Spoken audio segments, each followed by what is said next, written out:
Hello, MotoAmerica fans. Welcome to this latest edition of Off Track with Carruthers and Bice. And we absolutely have breaking news on this podcast.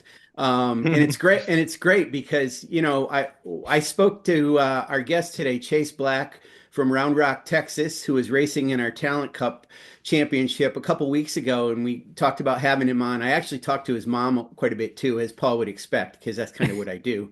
So, but at any rate, man, Chase, I mean, I'm not saying that I didn't have high hopes for you because I did, but your mom said you were looking to knock about 8 seconds off your laps, which you did from the beginning. And then you were a little disappointed that you ended up not getting in the 19s, but you were the only one in the 20s, and you were overall the fastest at that test among the 8 riders that were there. So big congratulations to you. Thank you. We Thank were you. we were talking about you this morning, and we have a weekly call with the group, and we were talking about the fact that you're kind of the poster. I'm going to say poster boy, even though you're 18, poster young man for us because you started with us in Mini Cup, you did Junior Cup, you've been doing Super Sport, and now you're racing in Talent Cup as well as maybe some Super Sport rounds this year on your Ducati. So congratulations, and it's so cool. I know that you got the Krämer APX 350 MA as a birthday gift when you turned 18 at the end of last year, right? Yeah, pretty much. Birthday was in December, and then we had a new bike coming. I just got a piece of paper in a little box from my parents, you know. It's a new motorcycle. That's Well, crazy. it looks like it could be the gift that keeps on giving too, because after today, I'm gonna, I mean, since it's a new class, I guess there's no real surprises. But did you surprise yourself or did you know this was coming? I mean, a little bit of both, honestly. Like, I've been wanting to get on this type of machinery for quite a while, like the prototype machinery and that type of thing. It suits my style a lot better compared to the super sport bike. But honestly, was surprised that we got the bike dialed in as fast as we did. I mean, we're running a second off my personal best I did at Cresson with no wind at all, like perfect conditions, and we're only like a second off with 25-mile-an-hour winds. That's like insane. And that was after like a year of dialing in my 400 and that kind of thing. Hmm.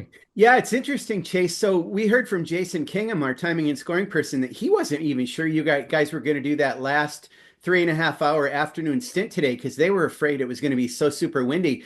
And it sounded like it was windier today than it was yesterday. And you went, all of you guys went faster than yesterday. So is it just familiarity with the bike? And this, I would think a smaller bike's going to get blown around quite a bit. And you're kind of a tall glass of water on that motorcycle. There's no doubt. You're So. telling me, man.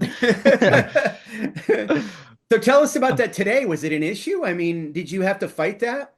I mean, yeah, but honestly, here I'm fairly used to it. Like, I know like the bumps on the track, like what to watch out for, and that type of thing. Like, even though the wind is honestly the worst condition, because it's pretty randomized. Like, at least like heavy rain or something like that, you at least know what to expect.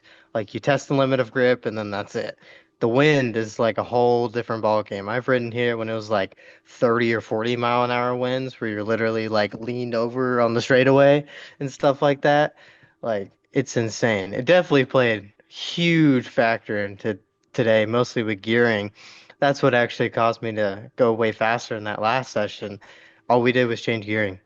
I had that 21.3, and then all we did was change gearing, and then I went almost a second faster. Wow. Yeah, so tell us how it worked with getting the bike. I mean, you haven't had the bike that long. Everybody kind of got the bike, and then there was and we can talk about this because Jensen Beeler, CEO of Krämer Motorcycles USA, has readily been having conversations about it. They had a little bit of an issue with the top end of the bike. There were a couple issues around the steel valves in the bike, and there were titanium valves kind of readily available from a few sources. Austria KTM and also somewhere in Murrieta. I guess maybe it's KTM's US headquarters or That's where it is, something. yeah. Okay, Hmm. so it was a change of the valves and also a head gasket. And I assume, well, you got the bike, you must have gotten the parts put in. And I talked to Jason just before getting on with you, again, timing and scoring, and he said there were no catastrophic or engine failures of any sort and the test, and there were like it was a crazy number of laps that you guys did over the 2 days. So Oh yeah. so tell us about that process. You obviously got your parts, put them in the bike, and you were on the track. Yeah, it was a lot nicer for us because we like our head mechanic is literally has a shop like down the road about 500 yards. So he has like everything there and we can do everything there. So he shipped them directly to here and as soon as we got them we put them in that same night. So I actually rode on Sunday before the test. It wasn't the same track, it was the 3.1, the long loop. So it wasn't I couldn't really feel the bike at all. That 1.3 is just so different. But we got the valves put in, and then the main thing that was actually a problem, or at least we thought that was a problem, they took out that decompression lever, Yes. and that was another major part. So taking that out was a whole big debacle and that whole thing, because that thing would hold the valve down, piston hits valve, engine goes kaboom, and all that stuff. So we took that out. We're still having a little bit of a cold start problem, but that's just an ECU update. That's nothing major like that. But we we haven't had any motor problems since we put that in. Nothing of the sort. We've been checking like every session. We're checking the gaskets, like see if any oils anywhere or anything like that. So it's been good so far. We're about to find out at Coda, Yeah, the that's real true. test. Did Yeah, you that's did you get true. to ride with anybody? Like, could you tell differences between the bikes? Are they all pretty? I mean, they should be even, but you know how that goes. But were you on track with many people, or did you find yourself mostly alone? No, I was mostly alone that whole time. It's just with only 8 people out there, it's just so I hard know. to like find somebody. And honestly, I wasn't trying to get near anybody and like teach him anything, any little things, even if we were going the same speed, you know, like taking a slightly different line here or there, dodging a bump or two, and they're like, "Oh, I should do that," and then they're caught up right to me. So I was trying to dodge people the best I could, to be honest with you. That's very Sorry, smart. sorry, Home you track just made me advantage. yeah, you just made Yeah. me laugh hysterically. I love your racecraft and gamesmanship. Hey, real quick, I want to go back to something that you said. I am a little bit of a gearhead, not a lot, but I do love the mechanical parts of these bikes. So I watched the video about that decompression assembly that you were talking about, and hmm from what I could see, you had to essentially take the camshaft out of the bike. There was a hole in the center. You put it on a press and run a pin in it, and knock some kind of an other pin out of the center, and extract a spring.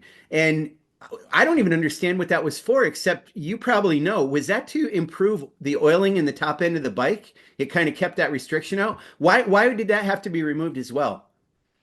I don't know the specifics Okay. of that, to be honest. The only thing Okay. I know is about the decompression lever, like just general stuff. I'm just the rider, man. I No, don't I do all get it. that. I get it. I don't do all that business. But I was actually out there helping them in the garage with the whole thing. Like they got their whole crew over there. We got our little village of people right here, all working on the bike. I was working on the bike and all that stuff. Like I know, like, I want to know enough about the bike so I can, like, articulate that to them so, like, they can understand and not just be like, it's doing this. I don't like that. Or something like that. Right. Like, I can actually be like, the front feels stiff, feels like it's riding high, it feels like I'm riding the top of the spring, bike's doing this or that and the other. And, like, they actually know what I'm talking about and they don't have to try and decipher what I'm saying. Well, speaking of that, how much work on setup was there from the time you got the bike till the time you're doing these fast lap times? Was it a lot? Yeah, we made some pretty major jumps. The We didn't get the bike dialed in till I ran that 20.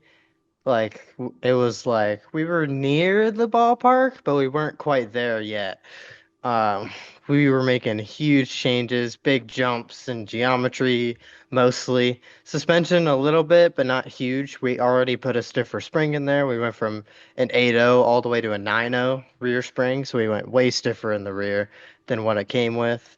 And then it's been harder for me because my setups, especially, are so out of the ordinary. Like it blows every suspension guy's mind whenever they see how I set up my bike and ride it. Like, it's nowhere in the ballpark, honestly. My junior cup season, I ran the lightest front springs and the stiffest rear spring. It's like totally out of the sort. So it Wow. takes me a little bit to keep it in line. I kind of have to like go against what they're saying, the norms, to get it how I like it. So how It you have it now, is that how you'll start at Coda? Yeah, we think so. Like we're gonna do another ride here at Cresson next week, but we're in the ballpark now. We're at least close. So now it's just minor tweaks here and there, maybe a geometry change or two, like fork height or something like that. We haven't played with the triple clamp offset yet for a rake and trail. We haven't played with that yet. We were just trying to get within the ballpark to play with it then. So, but there's that to play with, and that's mostly everything. We tried mostly everything. The swing arm angle and those offset triples are the only two major things that we didn't want to try yet because we've never had anything like that in like Junior Cup and Super Sport on the Ducati. They just allowed it this year to do offset triples, so I've never had anything like that. So we're we're in the ballpark now. We're at least where we want to be. So I can at least make like change this, that, and the other, and then we're good for Coda. It's not like, oh my God, I'm like 4 seconds off. Like it's not even close. Yeah. So this brings up a little bit back to the motorhead thing or gearhead thing a little bit, and it sounds like you would be able to answer this. Um, this bike is probably one of the most adjustable bikes, if not the most adjustable bike you've ever ridden. Am I right about that? Yeah, we actually adjusted the seat height on the first day. That was one of the first things Wow. we did. We adjusted the seat height a little bit to get more weight on the front. So that was one of the first changes that we made. Wow. And with that in mind, is it you weren't lost with it? I mean, do you like the adjustability or is it like, oh my God, there's so much to deal with? We talk to the superbike riders all the time about everything they deal with electronics, engine braking and all that stuff. And you wonder how one thing will affect another thing. And is that an imposing thing for you? It sounds like no. No, not really. It helps me a lot, especially because I like my stuff very specific on the front end, like uber specific. Hence the weird setup on the 400 before with the super light 7.5 springs in the front and the 110 rear spring, like completely lopsided. Like that front end, I just like super light on it, super light breaker, which it's my riding style, which kind of sucks. It shoots me in the side when I go to ride a super sport bike, where your entire goal is to just go as deep as you can on the brakes and then V off the corner and then get back on the power immediately. Like Yeah. that's part of the reason why I struggled on the super sport bike so much, especially the Ducati, like just the characteristics of it. That's why PJ did so good on it and stuff like that. That's his riding style. He like goes super deep, backs it into the corner, and then like super low speed, and then he immediately is back on the power. Like that is not me. I'm a super light breaker, heavy corner speed kind of guy. Yeah, I was going to say you're absolutely a corner speed guy for sure. You're a Moto 2, Moto 3 talent cup kind of guy. You got to rip through those corners. You're not point and shoot at all with that stuff. So, and to your point about your Ducati, I mean, the thing's got massive torque coming out of the corners. I know that GSXR 750 Suzuki does too. A 350 four-stroke engine single, I don't know, probably doesn't have a huge amount of torque. So, were you rolling through the corners? You must have been at this track at Crescent. Oh yeah. Like honestly, it has more torque than you would think. Hmm. Honestly, I did a start on that thing and immediately it went "Wah," right in the air off the start on the practice start. Embarrassed myself there. That was rough. But no, the bike's like fantastic. Once we finally got it dialed in, you can literally just rail corners at full speed. It's like insane. Like fifth gear wide open through the first corner, fifth gear wide open through a triple apex right after that. Like it's insane how much corner speed, especially with the wind too, trying to crash you the whole time. It's honestly amazing how that thing carves. Like you go into a decreasing radius corner, just trail brake a little bit, curls right into the corner. Like it turns so tight. It's Did you get like did you how get we your got it now is awesome. did you get your elbow down? Yeah, I actually did it on the small bike. I think it's the first time I've ever done it on the small bike. I actually did it on this bike. Like, actually clipped a little bit of curbing with my elbow and all that stuff. This thing's insane, at least compared to the 400 and all that stuff. That's cool. Hey, I want to ask you one thing I actually don't understand, and I don't think I really understand it about any of our classes, particularly Junior Cup. But since you raced in Junior Cup, I think you know about this. This thing about combined weight of the rider, weight of the bike. That's in play at Talent Cup, but I don't know if were they doing that at this track? Were they weighing you guys? No. I'd heard you lost like 16 pounds to get ready for this class, and you weren't really that you weren't heavy to begin with. So I don't know how you did that. But tell us about that weight thing and if that's going to come into play as the season goes with them measuring that. I mean, it's definitely going to come into play. It'll play into my favor a lot better if they're measuring every single race and doing the whole thing. Like you watch Moto 3, they're literally on the scales as soon as they get off the bike in the winner's circle. Like they don't even get to get water or anything, and they're immediately getting weighed. The combined rider, or not combined, the rider weight this year is 150 pounds minimum with rider and gear. So that's the minimum. Right now, even with my lost weight, I'm still probably like 10 pounds over the Okay. limit. So I know some of these kids out here, like I heard that Ella and Sam Drain, like Ella's a girl, she's gonna be lighter, obviously. Sam is tiny, he's gonna be lighter, obviously. So they didn't weigh us at the test, and if I were them, I definitely would not have put ballast on, to be honest. I would have went out there in the test and fully cheated and tried to go as fast as I could. Like, and being in front of the media and stuff, like, just straight up, honestly, like, But that's not going to no, help you with your speed at the first race. yeah, yeah. But, it's definitely going to be a big factor. Some tracks more than others, obviously. Like, Coda, it's going to be a big factor. Like, you watch Moto 3, the group is literally like 15 people, is like the front group. Yeah. So, The only it's just what it advantage, is. the only advantage they could have is that they get to put the weight wherever they want, right? Yeah. So if Also they that, if they needed to change something, they could kind of change it with by moving that weight. yeah, that's definitely a big factor too, especially like I'm just gonna ballpark Sam. He's probably 110 or something. He's a pretty small guy. So he can add like without gears, so that's probably like 130-ish with gear, 125. So he can add 25 pounds wherever he wants to. Like on my Ducati, we moved our little battery box that weighs like 3 pounds to the front end of the bike to like get more weight on it and that whole thing. Like that's the extremes we're talking about. And then if you have 25 pounds to play with, that's a huge factor. It's literally just another setup item. So I've tried my best to lose weight without being like a pure skeleton at this point. I wanted to be closer to like 135, but right before this test, I weighed in at 141.1. And at the hospital, after I broke my ribs in August, I was 157. So we've lost 16 pounds as of right now, and we're still going. I'm even on this full test day, I'm not eating much. Like I'm eating meals and that's it. Like nothing crazy. No snacking at all. Can't be doing any of that. You're He's you're serious. you're a serious road racer, Chicks Black. You were very serious. Hey, I want to ask you about Ella Dreyer for a minute. So, she came on like gangbusters in Junior Cup last year, and she had a little bit of a slow start in this test yesterday. She was okay, doing well, obviously, but hmm she ended up second fastest. I mean, she really jumped up. What did she do? Did you see what was going on with her? Her progression was very, very steep I at have the no idea to be honest. Like one, it blew me away that she was like the slowest day one. That was kind of crazy. Yeah. Like I knew she was faster than that. And then she comes out day two struggling all day and then immediately drops like a second instantly. I don't know where that came from. That was insane. Like I wasn't watching to see, but like clearly they found something. Probably the same thing I did.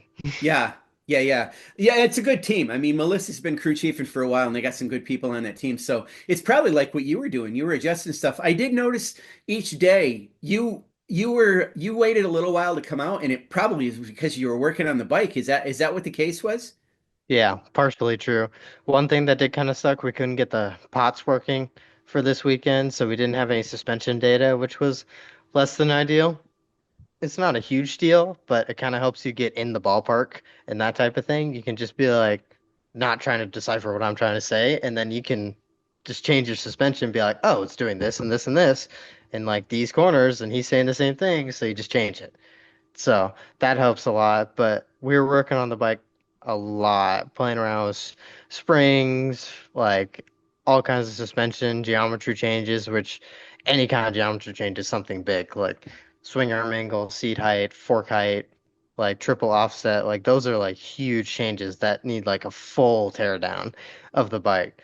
So like the day one when I went out like super late, that was like partially intentional because it was cold, but partially because we were like literally buttoning up bodywork so I can get out one session on day one in the morning.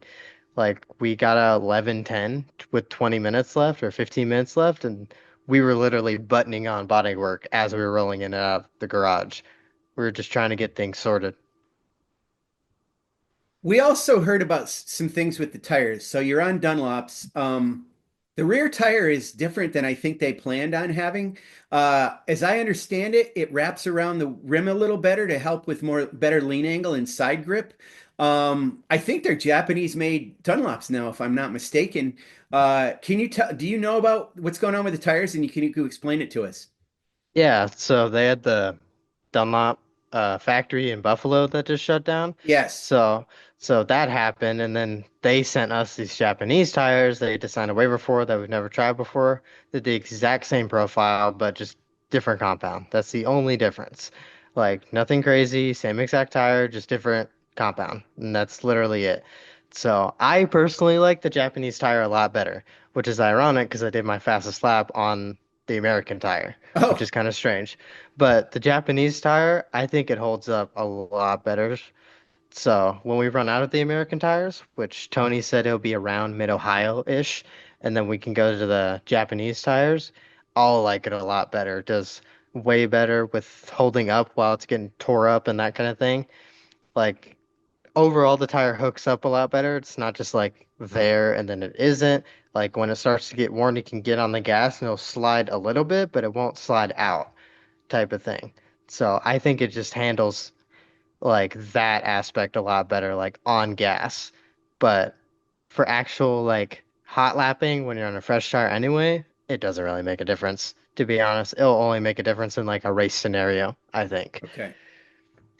That's good. So when they run out, do they run out? Do they say everybody's now on the Japanese one?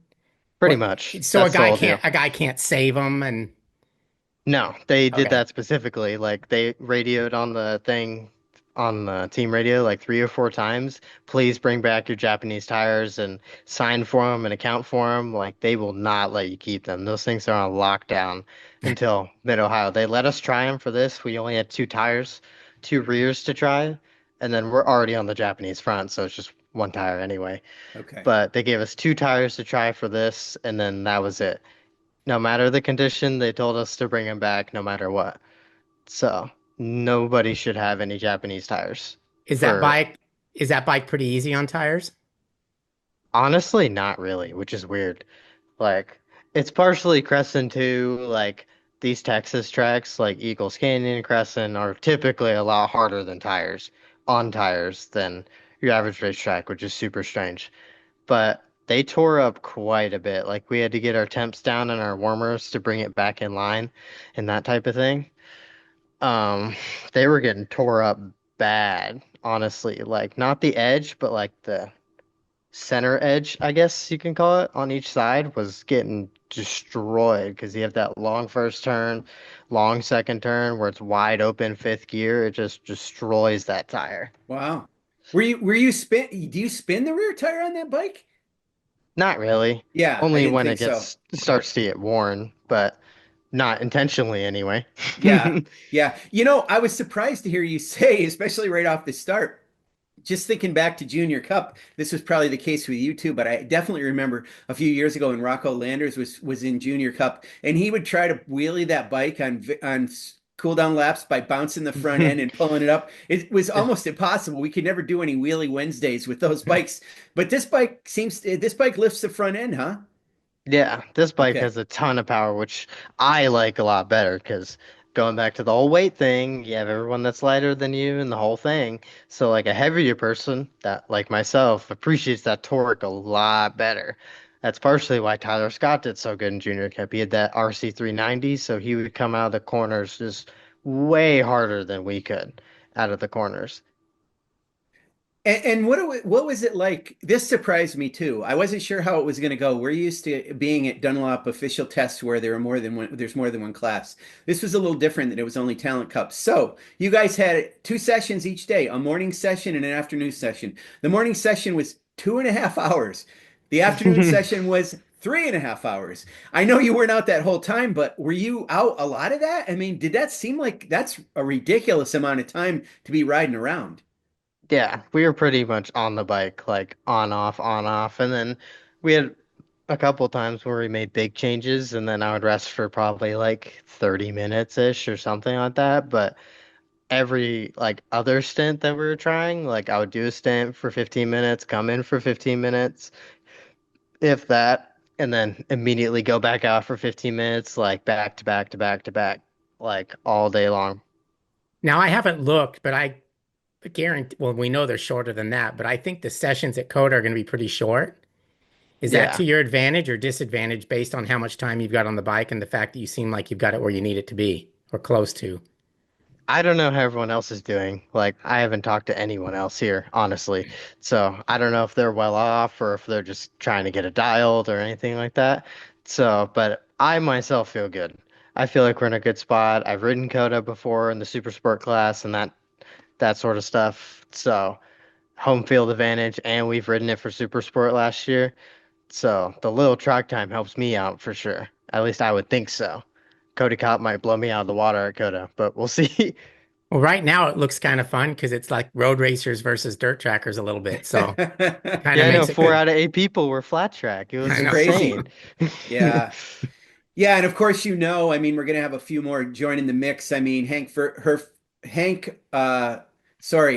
Vosberg. Vosberg. I always want to call him Hank Herfoss. Like Troy, Hank Vosberg, yeah, from Wisconsin, who has done some flat tracking too. I know he did really well in Wira, and there's some other riders that haven't. Well, Alessandro DiMario, Ian Fraley, and there's a bunch of riders that are going to be at Coda. I am assuming, and I'm sure that they're testing at other tracks because they couldn't get to Cresson. So you're gonna see how the rest of them. It looks like there's going to be 15 on the entry list for Coda, and you're going to see who's there. I have to tell you, I think I'm not the only one that was a little bit apprehensive about. Oh my gosh, we're debuting this new Talent Cup on the world stage at Coda in front of a MotoGP crowd, and there was this issue with the engine. And I think that's been proven to be not a problem because the laps you guys did over the past 2 days at such speed was pretty impressive. But my gosh, when you get to Coda, there's some long straightaways there. So a couple of things on that. You're a bigger rider. You're going to have to get under the paint a little bit, maybe more so than you did at Cresson. Is that going to be an issue for you at all? I mean, it's just gonna be an issue either way. I'm 10 pounds heavier at least than anybody else. Cody Cop's gonna have the same issue. He's a That's tall true. guy. I'm pretty sure he has to be like 6 foot or something like that. He's really So, tall. Yes, he is. yeah, he's huge. So Yeah. he's gonna have the same problem I am. Just we're gonna set up the bike the best we can for the infield and then try and make a gap before we get to either straight. That's the plan. So Yeah. we don't really care about those sectors, like just the infield sections, the S's and the stadium section. That's all we're gonna set up the bike for. We don't really care about anywhere else. Okay. Well, And there you and go. Chase Coda is your home track. I mean, you do track days there. You probably know that track as well as anybody in our series. So that's going to be nice for you to go in there and know the way things are. And you know the people at that track and have a good relationship there. So it's kind of good that you're starting out at a track you know so well. Is that right? Yeah, it's really nice. I get to sleep in my own That bed like every night. It's awesome. We just drive 30 minutes back home and then I get to go sleep in my bed every night. It's awesome. Way better than my bunk bed in the fifth wheel for every other race. Do But you think um with Moto 3, like you watch qualifying and it's like crazy because they're just waiting and they're getting in trouble for waiting and they wait some more. And then it seems like yeah. to get the fast enough time, you have to be in the right group at the right spot. Do you think that's going to be a case, or do you think we don't have enough guys yet to need that? I mean, honestly, I don't think so. I think you can be plenty fast enough and just like beat everybody. I was watching the Moto 3 qualifying from last year. Like Jose Rueda and David Alonso. They qualified one and two, and they were by themselves. They didn't even get near anybody else. So I know it's possible. Now it's just to see if it's a skill issue or not, if I can actually get it done. Yeah. We were talking about this a little bit today. This is a good segue because one of the things that's an advantage or a benefit of racing in Talent Cup is the top five finishers in Talent Cup are going to be invited to the Red Bull MotoGP Rookies Cup. You are 18 years old. Cody Kopp, I think, is 21 or 20. He's 20. So you guys aren't eligible for that because the cutoff is 17. So if you finish in the top five, and we hope sincerely hope you do, um, what's your aspiration after that? I mean, like I was telling the TV crew this yesterday, someone's gonna give some super philosophical answer like, "Oh, I want to be in MotoGP." Like, no, I'm good. I just want to make it to Moto 3 or Moto 2. Like Okay. Junior GP, call it a day. Like that is a checkbox ticked right there. Actually had an offer to race Moto 2 Junior GP this year. In January, they hit me up and wanted me to ride because they saw I was racing against Rossi Moore in the Junior Cup, ironically, in 2023, and now he's over there doing that. So I actually got that offer this year. It's a little late, and I don't even have my passport yet or anything like that. So we went back to the Talent Cup and did that whole thing. And then I'm hoping, based on that offer, because it was from Rossi Moore, racing against him, beating him in Junior Cup here and there, that type of thing. I'm hoping that'll segue into another offer or maybe more offers in any kind of Junior GP spot. Yeah, that I think it's that is it Team MMR? Is that the team that he's on? Yeah, Yeah, they love him. I mean, they're all about that. So that's cool that you got some connection to those guys. I can't remember if Max Toth is racing again in that or if it's in something else. Is he also in Junior GP as I think well? so. Yeah, I I think think he he's is. racing against this year. Yeah, I He think should he be. is too. Yeah, and of course he was at the end of the year thing, the Intercontinental Games at Jerez this past year too. So I know he's got some involvement over there. So you're a Texan, land of Ben Spies, Garrett Gerloff, Kevin Schwantz, Michael Martin, several riders from Texas, and I'm sure you know about all those guys. So you're talking about going over there? You'd be all in on going to Europe and doing what you have to do at this point, right? I mean, you're 18. You're getting to be forgive me, but a grown ass man, right? Yeah, I know, dude. It sucks, man. I love having my stuff paid for and all that stuff. Not gonna make my money and stuff. It's lame. But no, I'm fully ready to move over there if I have to, like move to Europe and check the checkbox, like, because you only get one chance to do prototype stuff, like realistically. Like the only other chance you get is if you're like a Cambobian and you win like five superbike titles and like blow the doors off everybody. Then you can go over there. But like me being at the age I am, this is like my one shot to at least go out there and try it. I can come back to MotoAmerica and race like Super Sport like Larry Pegram did, like when I'm older, just for fun, like that type of thing. But the prototype bikes, you only get this small window of like maybe like 16 to like 25, I would say. Probably a bit older than that, more like 28. And then it's pretty much over. Like it's significantly harder if you're 30 plus to get any kind of spot like that. It's like almost impossible. Yeah. It's interesting, Chase. You're quite a student of the sport, both around the world, but certainly Moto America, just in you being able to talk about some of these other riders. And it's something that I've really been paying a lot of attention to. So we talked about Red Bull rookies, and you think about the riders in the American riders who have been involved in that, Hayden Gillum and JD Beach and Cameron Bobier and Sean Dillon Kelly. And these guys that ended up in Moto 2, like Cameron and Sean Dillon Kelly and Joe Roberts. For Sean Dillon and Josh Heron too. So last year I remarked at Coda that the top three at Coda in Superbike were all former Moto 2 riders. So the point is they went over there. Okay, they may not have gone all the way up to Moto GP, but they came back here and you can tell that it helped them. They it helped their racecraft, their talent, their ability to ride. And even if you go over there and do your thing for a while and come back over here, it's going to benefit you. Would you agree with that? Yeah, exactly. That's what I was saying just the other day. Like I was saying that about Supersport more specifically too. Like last year, like got on the Supersport bike, got my doors blown off. That was a come to Jesus meeting real quick, and like got destroyed. But racing with those guys, like be behind Skoltz and PJ during qualifying and all that stuff, like you saw the timesheets today, like it's made me so much faster. Like just being able to like at least like dip my toes in the same pool as them and that type of thing.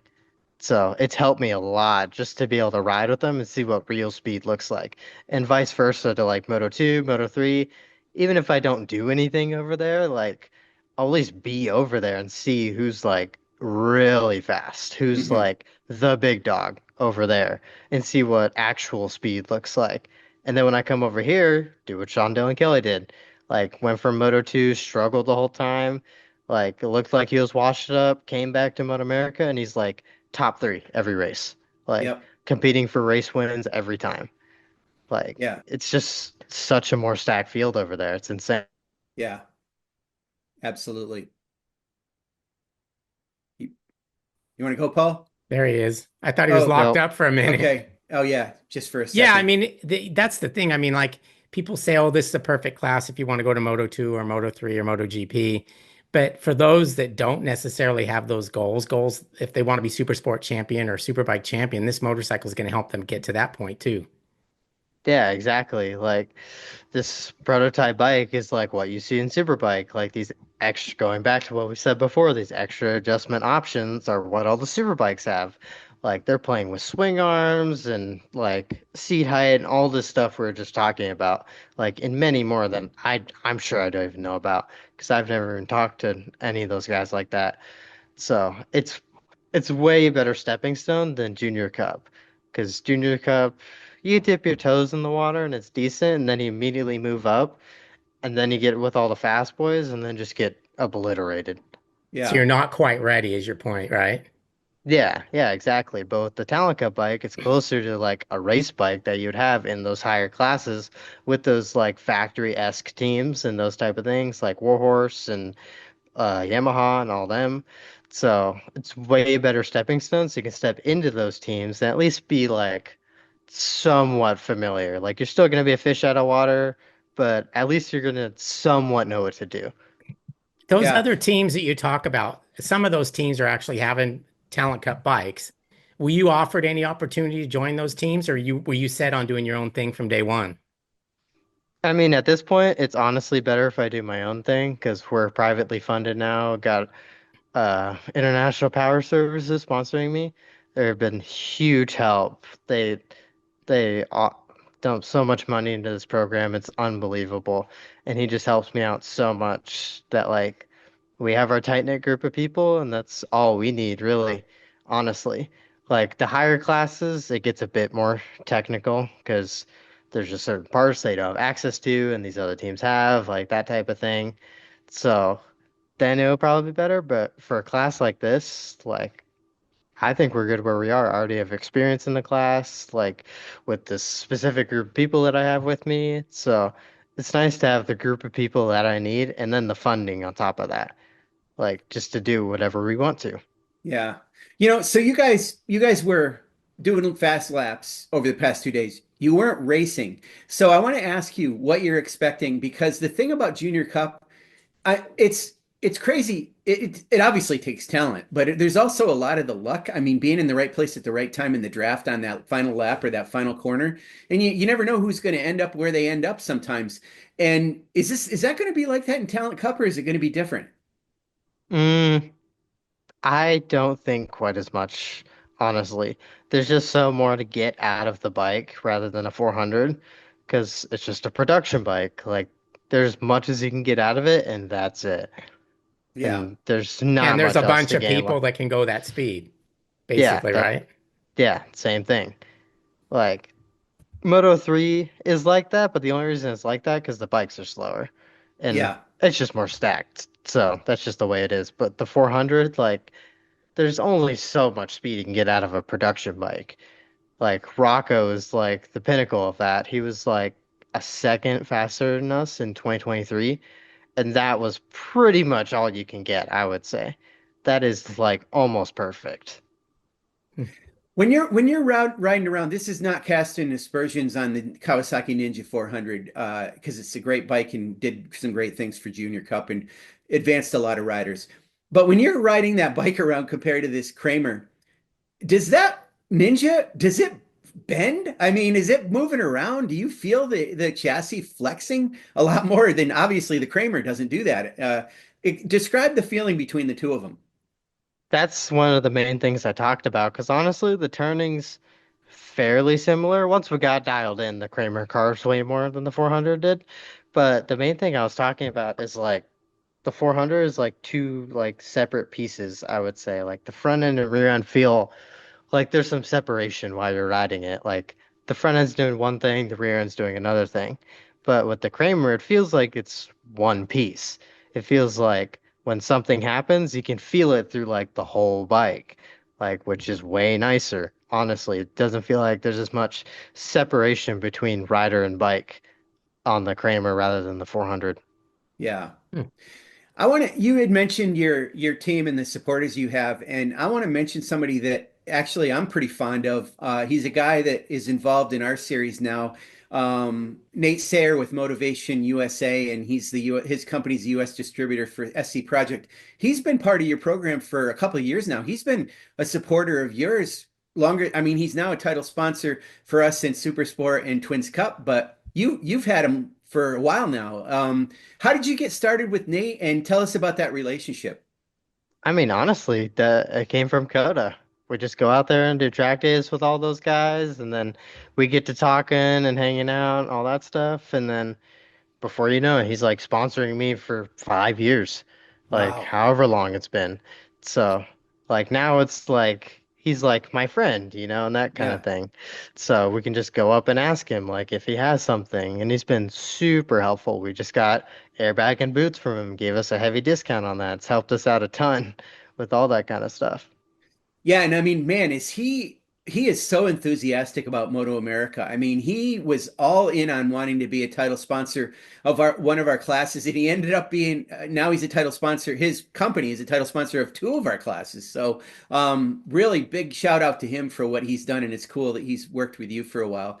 A question that I have for you, and I don't really understand this, but I want to get your take on it. This is racing, but this is not Talent Cup racing, and I don't think it's actually motorcycle racing either virtually or in reality. But you do a lot with video racing and it's cars and you own a team and you're leading some tell us about what you're doing with that. So it's a little bit separate. There's this place called the One Line Racing Center. They do car stuff. So you can walk in and they have 10 full motion rigs and that whole things. And they do in-house races for prizes and stuff and that sort of thing. They're super fun rather than just some online lobby and some guy takes you out and then he's hidden behind a screen. So you actually go there in the place and you have to actually talk to each other after the race and that whole thing. So everyone races super clean. It's a ton of fun. All those guys are super nice over there. Mike over there, he's been awesome. And then I have another thing. It's called MX Bikes. It's a motocross simulator game. That's what I own the team on. Um, I've been getting more and more into it. I just reached 3,700 hours because ironically last night it was the MXGP preseason race that I did. Right after we got done testing the Krämer, I hopped on the computer and did the preseason race for that. So, but now I own a team and now there's real life sponsors coming in. Like the series is sponsored by Race Tech, FXR, and among other things. And then my team has the team is Charge Cycle Works, which is a e-bike distributor. They sell Starkvarks. I don't know if they sell Altas still, and they sell something. I forgot what it's called. Starts with an A again, but they sell all kind of e-bike parts, and then they're sponsored by Warp 9, so they're also a team sponsored. They make foot pegs and a bunch of aftermarket parts. And then my team's also sponsored by Liat and Thrill Seekers as well. So, and BullFit Nutrition. So now we have like real life sponsors coming in and like actually like putting some money into it. So you can win prizes and like I can pay riders based off results and that type of thing. So Wow. it's Are been you are awesome. you are you involved in having to put together like marketing decks to attract sponsors and all that stuff? Do you talk to the potential sponsors yourselves? Self? Yeah, same thing Wow. as normal racing. I did it in 2024 at the end of it. I was talking to O'Neill and I got to a marketing, the head of marketing for them, and I almost had that. I had just asked him too late, and he said, it's just too late. Like, if you would ask me a month earlier, I probably would have done it. And I was like, okay, that's fine. But this year was actually just connection to connection. People that play the game, he works at the shop at Chart Cycle Works. He tells the owner, and the owner knows the Liat guy, and then the Liat guy knows the Thrill Seekers guy. Like it's just like big old web of a bunch of people that just talk to each other. Now I got a virtual racing team with 7 real life sponsors. Wow. Cool. All right. So Leah, they're the ones that make those braces, right, for your neck? But hmm what are you doing? Wearing like video braces during the race? I don't understand. Yeah, pretty much. They have like actual commentators that commentate the series and the whole thing. So I'm wearing full Liat gear, like helmet. I'm not wearing the neck brace, but I should for the next race. Helmet, gear, boots, the whole thing. We actually have another company named Grip It. They do gloves. Otherwise, I'll be wearing Liat gloves, but I'm wearing Grip It gloves and like the whole thing. There's a bunch of other teams too, like Club MX, top supercross team. They have a virtual team as well. Like Wow. and they all run Yamaha. They're sponsored by FXR in the game. Like it's actually getting bigger and bigger as the years go on. So you're one of the riders in these motocross races, supercross, motocross, but it's all video. Do you ride moto for training? Do you actually ride real moto bikes as well, motocross bikes as well? Yeah, we actually just got some over the winter and it's helped me as a rider, actually more than you would think for how much little time I have. But we finally got some, my dad being the pro supercross and motocross guy, we finally got some two strokes again. I got a gas 125, he got a 252 stroke, and then we're out ripping around. He's blowing my doors off. He's like 10 seconds a lap faster, just like destroying me. But Wow. it's been like way nicer. The moments on the street bike don't seem as major on them, and you can control them a lot better because the motocross bike is just so loose the whole time. Right, right. Hey, you got to tell us about your dad. I know he's an IT engineer, but tell us he races or raced. Tell us about hmm that. He used to race back in the 90s when they raced two strokes and supercross and all that, when they raced 125s and 250s. He rode all through during that, through the McGrath era and that whole thing. So he qualified for Supercross. He didn't make a main event, but he did qualify for night show, and then he qualified for outdoor nationals. And my mom actually did women's nationals, so she qualified for those and actually had some good results in there. So it's just a Yeah, whole racing family. And it now I really play my is. virtual motocross game. It's That's literally a all I do at this point. Did your dad ever, I mean, Colin Edwards started out motocross. Did your dad ever race against him? I don't know. Okay. I'm gonna have to ask him. Yeah. My biggest known accomplishment is that he ran over Christian Craig's dad at Washougal. So he did that. That's cool. That's Uh, pretty good. Now, here's yeah. another, I got to toss out another little known fact, just in talking to you. I think I remember this right. Either your whole family or your mom, you guys were in Alaska and then you moved to hmm Texas, which Alaska is the biggest state until it melts. And then Texas is the biggest state in the country. But that's an old joke. I don't know. You probably heard that one, but you used to live Yeah. you guys lived in Alaska. Did you live in Alaska as well? No, I never Okay. did. Both of my Okay. parents lived there pretty much their whole lives. That's when they met and like got married and that whole thing. And then my mom had some family in Texas, and then my dad was still racing Supercross, so he wanted to move to Texas because it's a central state, so he can ride East or West Coast Right. when he was racing. So, and Texas has fairly good weather year round.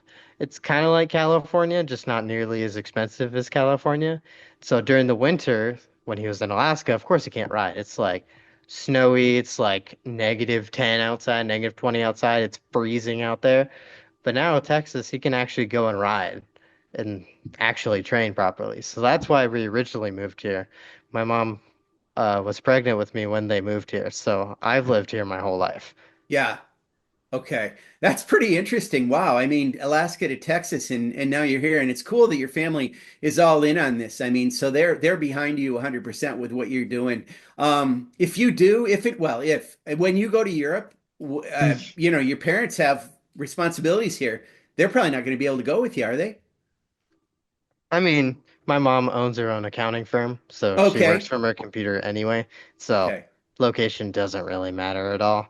And Okay. then, due to the funding for my title sponsor, actually, my dad hasn't worked for like a year now. He's Okay. just been doing the racing stuff and doing all the networking behind the scenes. He's been basically a team manager now, which has been way nicer.